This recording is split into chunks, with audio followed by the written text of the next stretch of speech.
अस्सलामुअलैकुम, मैं हूं इमरान हुसैन। नाज़रीन, पाक अफ़गान मुज़ाकरात से मुतल्लिक़ जिस ख़दशे और जिस ख़तरे का इज़हार किया जा रहा था, एग्जैक्टली वही डेवलपमेंट हुई है। अफ़गानिस्तान के इनकार के बाद अब पाकिस्तान ने क्या कार्रवाई करने का फ़ैसला किया है और पाक अफ़गान मुज़ाकरात के बाद जो अब तक की इत्तलात सामने आ रही हैं, सोशल मीडिया पे इस मामले को लेके, पाक अफ़गान टॉक को लेके क्या प्रोपेगेंडा किया जा रहा है, उसकी बेस क्या है, उसकी बुनियाद क्या है, इन अहम तरीन तफसीलात से अपने प्रोग्राम का आगाज़ करेंगे। और इसके बाद पाकिस्तान की जानिब से जो दिफा से मुतल्लिक़ एक बड़ा सरप्राइज़ भारत को दिया गया है, नए जदीद लड़ाका तैयारों की डील, और उस पर जो भारत में सफ़े मातम है, भारतीय अफवाज की जो दिफाई लाइन है, जो दिफाई निज़ाम है, वो कैसे लर्ज़ के रह गया है, भारतीय अफवाज कैसे बुखला के रह गई है। फिर इस बड़ी ख़बर की डिटेल भी आगे चल के आपकी खिदमत में पेश करेंगे। लेकिन प्रोग्राम का आगाज़ करने से पहले आपसे दरख्वास्त करेंगे कि चैनल को सब्सक्राइब कर लें, बेल आइकॉन का बटन प्रेस करें, वीडियो पसंद आए तो इसे लाइक और शेयर ज़रूर कीजिएगा। नाज़रीन, इस्तांबुल में कतर की मेज़बानी और तुर्की का जो सालसी का किरदार था, जो पिछले 3 दिन से मुज़ाकरात हो रहे थे, आज की डेवलपमेंट ये है, जो रात गए इस्तांबुल से जो इतलात मंजर आम पे आई थी कि इन मुज़ाकरात के कामयाब होने के जो इम्कानात हैं वो मादूम हो चुके हैं। और इन मुज़ाकरात के मादूम होने के जो इम्कानात ज़ाहिर किए जा रहे हैं, उसकी वजूहात ये बयान की जा रही है कि अफ़गान डेलीगेशन मुज़ाकरात की टेबल पर तो जो पाकिस्तान के मुतालबात हैं, अब मुज़ाकरात क्या हैं, मैं दोबारा उन मुज़ाकरात को मुतालबात को नहीं दोहराऊँगा जो पाकिस्तान अफ़गान डेलीगेशन के सामने रख रहा है, लेकिन अफ़गान डेलीगेशन पाकिस्तान के उन मुतालबात को माकूल समझता है, जायज़ करार देता है। लेकिन जब उस पर अप्रूवल लेने के लिए वो काबुल से रजू करता है, तो काबुल से जो डायरेक्शन, जो अहकामात अफ़गान डेलीगेशन को मिलते हैं, उसके बाद मुज़ाकरात जो किसी नतीजे पर पहुँचने का इम्कान होता है, वो इम्कानात मादूम हो जाते हैं। मुज़ाकरात जो है वो कामयाबी की शक्ल अख्तियार करने के बजाय दोबारा से ज़ीरो लेवल पे बाकी आ जाते हैं।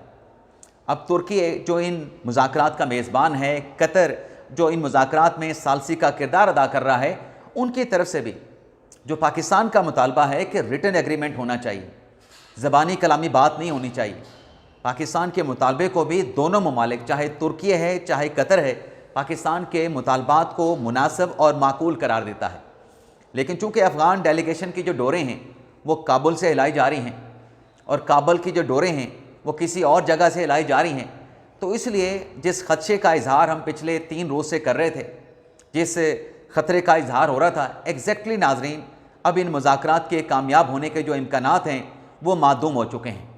लेकिन इसके बावजूद भी तुर्की और कतर की जानिब से, हत्ता कि पाकिस्तान की जानिब से आज चौथा दिन है, आखिरी ये अटैम्प्ट की जा रही है कि किसी तरीके से इन मुज़ाकरात को कामयाब बनाया जा सके। लेकिन नाजरीन, अगर पाक अफ़गान जो टॉक्स हैं, जो नेगोशिएशंस हैं, ये कामयाब नहीं होती तो फिर पाकिस्तान का फ़ैसला तो अटल है। अफ़गानिस्तान की तरफ से जो दरअंदाज़ी की जाएगी, फितनतुल ख़ारिज, फितनतुल हिंदुस्तान की तरफ से, दहशतगर्द एलिमेंट्स की तरफ से जो भी पाकिस्तान के ख़िलाफ़ अंदर आके कार्रवाई की गई, फिर पाकिस्तान उसका कैलकुलेटेड और टारगेटेड जो है वो अफ़गानिस्तान को जवाब देगा। जो महफूज पनाह गाहें हैं, जिनके खिलाफ पाकिस्तान की डिमांड है अफ़गान तालिबान रजीम से कि आप इनके खिलाफ कार्रवाई करें, महफूज ठिकानों को ख़त्म करें, तो फिर पाकिस्तान किसी भी दहशतगर्दी के इंसिडेंट पे ख़ुद कार्रवाई करेगा, जवाबी कार्रवाई करेगा। और ये रियासत पाकिस्तान ने, अफवाज पाकिस्तान ने बड़ा loud and clear message Afghanistan Taliban regime को दे रखा है कि पाकिस्तान के अवाम के तहफ़्फ़ुज़ के लिए, दिफा के लिए, मुल्की सालमियत और ख़ुद मुख्तारी के तहफ़्फ़ुज़ के लिए जिस हद तक जाना पड़ा, अफवाज पाकिस्तान उस हद तक जाएगी। तो ये पाकिस्तान का लाउड एंड क्लियर मैसेज है। अगर ये मुज़ाकरात नाकाम होते हैं, कामयाब नहीं होते, तो फिर पाकिस्तान को जो रास्ता है नज़र आ रहा है वो ये रास्ता है कि फिर जो भी यहाँ पर इंसिडेंट होगा उसका पाकिस्तान जो है वो भरपूर और मुँह तोड़ जवाब देगा। अब आ जाते हैं नाजरीन, भारत में सफ़े मातम क्यों है, पाकिस्तान ने ऐसी क्या डील की है और उस डील में जदीद लड़ाका तैयारों का मामला क्या है। अब नाज़रीन, इस खबर पे आने से पहले लड़ाका तैयारों की एक और डील भी है जो कि तुर्की ने इंग्लैंड के साथ की है, बरतानिया के साथ की है। और इस डील में जो बरतानिया के बनाए गए जदीद जो फाइटर जेट हैं यूरो फाइटर, तुर्की 8 बिलियन पाउंड की लागत से, जो कि डॉलर्स में 11 बिलियन डॉलर बनते हैं, बरतानिया से 20 जदीद यूरो फाइटर ख़रीदने जा रहा है। इस पर इस्तांबुल में सिग्नेचर किए जाएंगे इस मुआहदे पर, और ये तैयारे इंग्लिस्तान की तरफ से तुर्की को 2030 में फ़राहम किए जाएंगे। इसके साथ साथ तुर्किया ये इरादा भी रखता है कि अपने बहरी बेड़े को तौसी देने के लिए,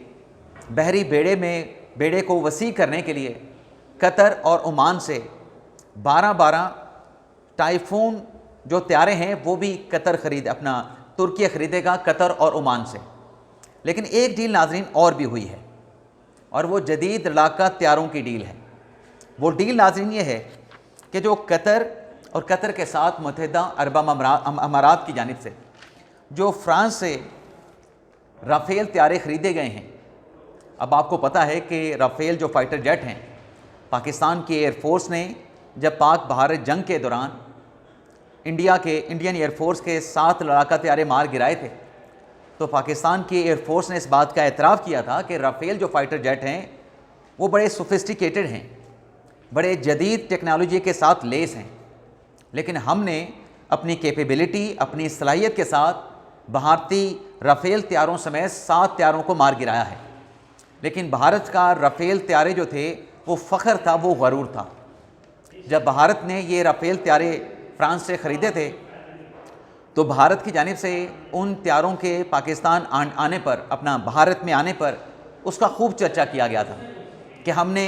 बिग बर्ड्स ख़रीद लिए हैं, जदीद लड़ाका तैयारे हमने फ्रांस से ख़रीद लिए हैं जो भारतीय फ़िज़ाई बेड़े में शामिल हो गए हैं। लेकिन उस राफ़ेल तैयारों के साथ जो पाकिस्तान ने जो कुछ किया वो आपके सामने है। लेकिन अब नाज़रीन जो एक नई डील सामने आई है, जिसमें जो कतर के पास और मुत्तहिदा अरब अमारात के पास जो राफ़ेल तैयारे हैं, उन राफ़ेल तैयारों पर दोनों ममालिक ने पाकिस्तान के जो फाइटर हैं, यानी पाकिस्तान के जो पायलट्स हैं, उनको तरबियत की इजाज़त दे दी है, ट्रेनिंग की इजाज़त दे दी है। यानी कतर और अरब अमारात के पास जो राफ़ेल फ़ाइटर जेट हैं, उन तैयारों पर पाकिस्तान के जो फ़ाइटर हैं, जो पायलट्स हैं, वो ट्रेनिंग करेंगे। अब पाकिस्तान के इस फ़ैसले को लेके, पाकिस्तान के फ़ील्ड मार्शल आसिम मुनीर के इस गेम चेंजर फ़ैसले को लेके जो माहिदा पाकिस्तान का कतर के साथ, अमारात के साथ हुआ है, भारतीय मीडिया ने वबेला करना शुरू कर दिया है कि इस माहिदे से अब भारतीय मीडिया ये वबेला कर रहा है कि पाकिस्तान के जो फ़ाइटर्स हैं, जो पायलट्स हैं, अगर वो राफ़ेल पर ट्रेनिंग हासिल करेंगे कतर और अमारात में, तो इस सूरत में भारत का जो दिफाई निज़ाम है, भारत के एयरफोर्स के दिफाई निज़ाम की जो खुफिया टेक्नोलॉजी है, ये अफशा हो जाएगी और पाकिस्तान की फ़िज़ाइया को भारतीय फ़िज़ाइया पे तकनीकी बरतरी हासिल होगी। और पाकिस्तान और चीन जो है वो भारत की इन कमज़ोरियों का फ़ायदा उठा सकेंगे मुस्तक़बिल में, जब पाकिस्तान की इंडिया के साथ अगर वॉर होती है या इंडिया की चीन के साथ अगर वॉर होती है। तो ये एक गेम चेंजर मुआहिदा जो पाकिस्तान ने कतर के साथ या मुत्तहिदा अरब अमारात के साथ किया है, जिसके नतीजे में राफ़ेल तैयारे उड़ाने की तरबियत पाकिस्तान के फ़ाइटर वहाँ पे हासिल करेंगे, राफ़ेल तैयारों को उड़ाएंगे, उसकी टेक्नोलॉजी को समझेंगे, उसकी टेक्निक्स को समझेंगे, उन तैयारों की कैपेबिलिटी, उनकी जो सलाहियत है उसको समझेंगे। तो ये इस फ़ैसले ने, इस गेम चेंजर मुआहिदे ने भारत में सफ़े मातम बिछा दी। और बात तो बिल्कुल ठीक है कि जब पाकिस्तान के फ़ाइटर जेट उड़ाएंगे तो उनको मालूम होगा कि इस फ़ाइटर जेट की कैपेबिलिटी क्या है। और खुदा न खास्ता पाकिस्तान और भारत की जंग होती है और भारत के पास वो राफ़ेल फ़ाइटर जेट मौजूद होंगे, तो पाकिस्तान को पता होगा कि इन तैयारों के ज़रिए भारत की जो सलाहियत है, जो जंगी सलाहियत है, उसकी कैपेबिलिटी क्या है, उसमें कितना डेप्थ है, उसमें कितनी वुसअत है। तो इस डेवलपमेंट को लेके भारत का जो दिफाई निज़ाम है, दिफाई कमांड जो है, वो नाज़िम बुखला के रह गई है। अज़ एक मेरी मुलाकात हुई रात एक बड़ी अहम शख्सियत के साथ, और उस शख्सियत ने पूछा, पाकिस्तान से उनका ताल्लुक़ नहीं था, उसका ताल्लुक़ या लिंक आप कह लें कि इंडिया से कहीं ना कहीं जाके जुड़ता था इनडायरेक्टली। उस शख्स ने पूछा कि अगर पाकिस्तान को दो अतराफ से, अफ़गानिस्तान से और भारत की जानिब से अगर हमले का सामना करना पड़ा तो क्या होगा, पाकिस्तान कैसे उसको रिस्पॉन्स करेगा। तो मैंने उसको ये जवाब दिया कि भारत को तो हमने 7 और 10 मई की रात को बता दिया था कि पाकिस्तान की कैपेसिटी, पाकिस्तान की सलाहियत क्या है, और अफ़गानिस्तान ने जो इश्तियाल अंगेज़ी की उसका भी पाकिस्तान ने भरपूर जवाब दिया। लेकिन अगर दोनों अतराफ़ पर पाकिस्तान पे अटैक होता है, जहरियत होती है, तो पाकिस्तान का जो वेस्टर्न बॉर्डर है, जंग की सूरत में वहाँ पे जो बसे कबायली हैं वो पाकिस्तान का महाज संभालेंगे। पाकिस्तान की एयरफोर्स भी होगी, लेकिन कबायली भी। जब बात मदरलैंड की आएगी, माँ की सरजमीन की हिफाजत की आएगी, तो कबायली भी उठ खड़े होंगे।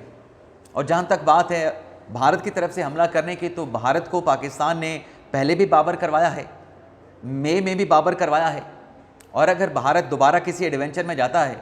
तो अब की मर्तबा पाकिस्तान का जो जवाब होगा, भारत जो समझता है कि उसकी डेप्थ बहुत ज़्यादा है, उसकी जोग्राफियाई जो वसअत है वो उसका बहुत बड़ा दिफा है, तो पाकिस्तान भारत के इस जोन को भी ख़त्म कर देगा। तो ये था नाज़रीन आज का हमारा वीडियो लॉग। आपसे इजाज़त चाहते हैं। अल्लाह ताला हम सब का हामी नासर हो। अपनी दुआओं में याद रखिएगा। अल्लाह हाफ़िज़।